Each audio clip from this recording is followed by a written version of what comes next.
नमस्कार, Bihar to world क्रांति news channel में आपका स्वागत है। आज के मुख्य समाचार। केजरीवाल की योजना घर घर राशन में क्या है, केंद्र को किस बात पर है ऐतराज। दिल्ली की आम आदमी पार्टी सरकार ने केंद्र से फिर सीधी टक्कर ले ली है। घर घर राशन योजना पर रोक लगना केजरीवाल सरकार के लिए बड़ा झटका है और वह पूरी तरह से केंद्र को इसके लिए जिम्मेदार बता रहे हैं।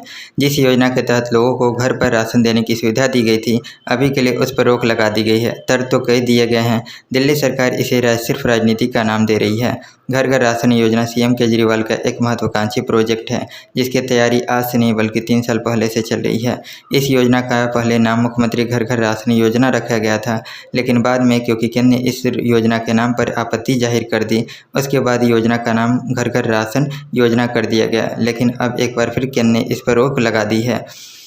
आज तक कोरोना क्लिनिक को हरी झंडी। यूपी और बिहार में मिलेगी फ्री मेडिकल सुविधाएं। कोरोना की दूसरी लहर से जूझ रहे लोगों तक फ्री मेडिकल सुविधा मुहैया कराने के लिए आज तक ने एक मुहिम शुरू की है।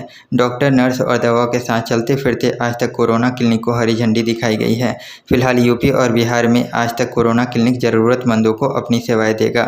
भारत चीन एलएसी विवाद। बातचीत को 1 साल पूरा, अब तक नहीं सुलझ पाया पूरा मामला। भारत चीन के बीच सैन्य वार्ता के 11 दौरों को सीमित सफलता मिली है, लेकिन अब तक फरवरी में पैंगोंग त्सो सेक्टर में फ्रंट लाइन सैनिकों और हथियारों का एक मत विघटन हुआ है।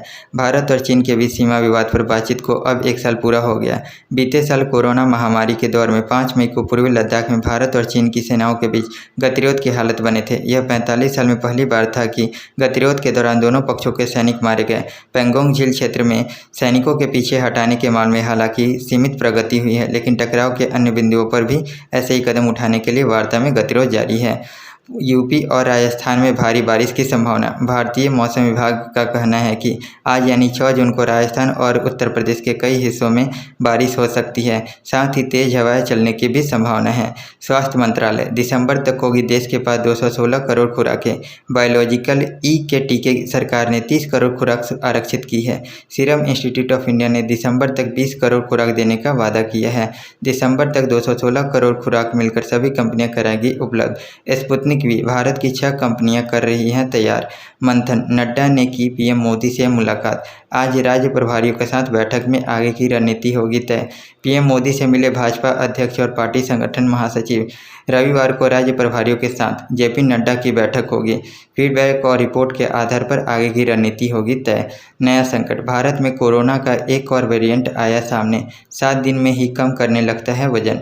भारतीय वैज्ञानिकों ने जीनोम सीक्वेंसिंग के बाद किया खुलासा। 2 अलग अलग यात्रियों में मिला एक ही वेरिएंट। इसी साल जनवरी में ब्राजील और यूके से लौटकर आए थे यात्री। वैज्ञानिकों की चेतावनी, ये वेरिएंट ज़्यादा गंभीर और एंटीबॉडी को करने लगते हैं कम।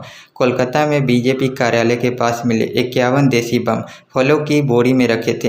एक चौंकाने वाली घटना में पुलिस ने शनिवार रात शहर के दक्षिणी इलाकों में खिद्दरपुर और हेस्टिंग क्रॉसिंग से 54 देसी बम बरामद किए। बम भाजपा कार्यालय से मुश्किल से 20 मीटर की दूरी पर पाए गए हैं। कश्मीर पर लगातार निराशा मिलने से बौखलाया पाकिस्तान। अब भारत के खिलाफ बनाया ये प्लान।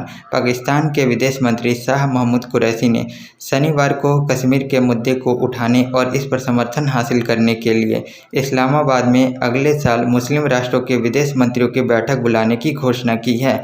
धन्यवाद। अगर आपको हमारा दिया गया न्यूज़ पसंद आया तो हमारे चैनल को लाइक एंड सब्सक्राइब करें।